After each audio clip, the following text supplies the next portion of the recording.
Okay, let's dive into this. Welcome back to another edition of The Explainer. If you're a focused learner, someone who really wants to understand the deep, under-the-hood mechanics of your own mind, you are in exactly the right place. Today, we're unpacking some fascinating research, all about the hidden psychology of seeking validation, and how we can actually forge a real path to true mental independence. So, I want you to be honest with me for a second. Do you find yourself constantly asking things like, is this okay? Or, are you sure you aren't mad at me? Or maybe, does this look right to you? We all do it, right? It happens to literally the best of us. And you probably think you're just being careful or, just being super considerate of the people around you, but the research we're looking at today reveals something pretty startling. What feels like a safety net, what feels like just being careful, is actually a highly dangerous psychological trap. Which brings us to Section 1, the hidden psychological trap. Why being considerate is secretly holding you back.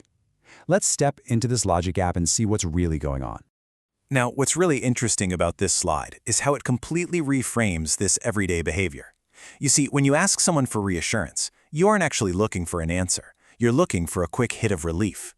Psychologists have basically proven that your brain can literally get hooked on the anticipation of being told it's okay. It functions so much like a gambling habit or a social media addiction. You are chasing a chemical release, not logical information. That leads us right into Section 2, your brain's dopamine loop, the cycle of anxiety and relief. Let's walk through this habit loop step by step, because this neurological cycle happens every single time uncertainty strikes your brain. Step 1, you feel uncertain, right? And your brain instantly enters survival mode, which triggers a massive spike of anxiety.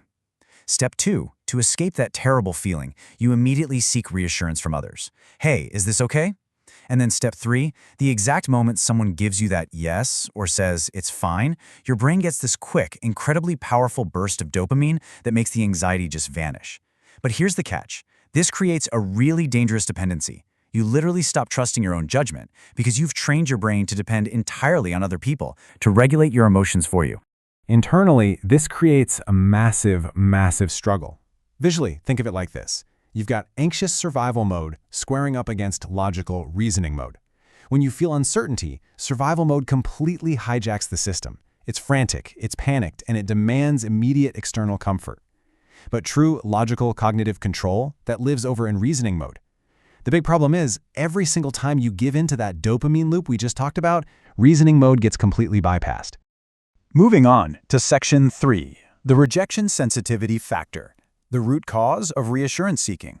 So the crucial point is uncovering the deeper psychological root of why our brains actually act this way. It comes down to something called rejection sensitivity, which is defined as this hyper-awareness of social signals.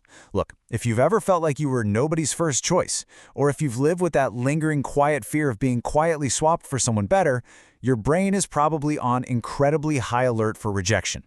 That reassurance you keep asking for, it's often just an artificial security blanket. You're simply trying to protect yourself from the deep underlying pain of being ignored or left behind. Just let this sink in for a second. You're trading your intrinsic self-worth for temporary external comfort. Wow.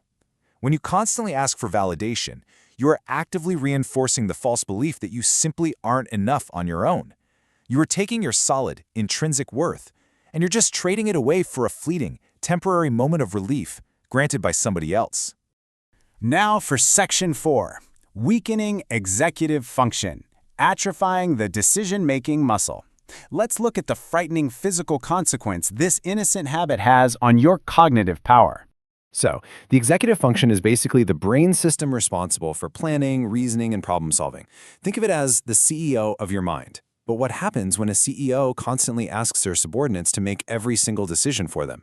Well, the CEO loses all their power. When you constantly outsource your daily decisions to other people, your executive function gets severely compromised. Every single simple choice you refuse to make on your own causes your decision-making muscle to literally atrophy. Just like a physical muscle in the gym, if you don't use it, you lose it. By avoiding these choices, you lock your brain into this perpetual state of shallow thinking, preventing yourself from ever reaching your full intellectual potential. And this brilliantly illustrates the flip side to this coin, intelligent cognitive control. Psychology actually shows that people with high intelligence use cognitive control to override the impulse to ask for a second opinion. They actively choose to trust their own internal logic, and as a result, they reach their full brain potential. And here's the secret. They feel the exact same uncertainty you do, but they use their executive function to push through it. Let's move to and see how this builds into Section 5. Reclaiming mental independence. Actionable tools for silent strength. Let's shift from the problem to some empowering solutions. The primary tool you need in your toolkit is metacognition. This is simply defined as thinking about your thinking. It's your ability to step back and replace emotional, survival-based reactions with logical, factual accuracy. You're basically observing your own brain in real time. Okay, so here is exactly how you apply metacognition. The very next time you feel that urge to ask for reassurance, I want you to stop, take a breath, and wait for 3 full seconds. Use that gap to purposefully shift your brain out of survival mode and right back into reasoning mode. Then ask yourself this specific question: what actual evidence do I have that things aren't okay? By doing this, you are short-circuiting that dopamine trap before it can even trigger. The second step is something called an implementation intention. This basically means creating a fixed, structured plan to completely bypass emotional decision-making. You see, you don't leave your confidence up to how you just happen to feel in the moment. Instead, you rely on a pre-built system. A little bit dangerous and This entirely your if-then own. system, Which is a leaves us total with game one changer. final, And pretty it's super heavy easy to question for you to ponder today. Are you the one in control of your mind, or is your need for validation running the show? I actually have a request for you. Do not subscribe to this channel just yet. Seriously, I want you to close this explainer right now. The next time you're about to ask, hey, is this okay? I want you to pause and make the decision completely yourself. Prove your mental independence first. If you find yourself coming back to our explainers later on, not because you need a quick dopamine hit, but because you choose to keep mastering your own psychology, then hit that subscribe button.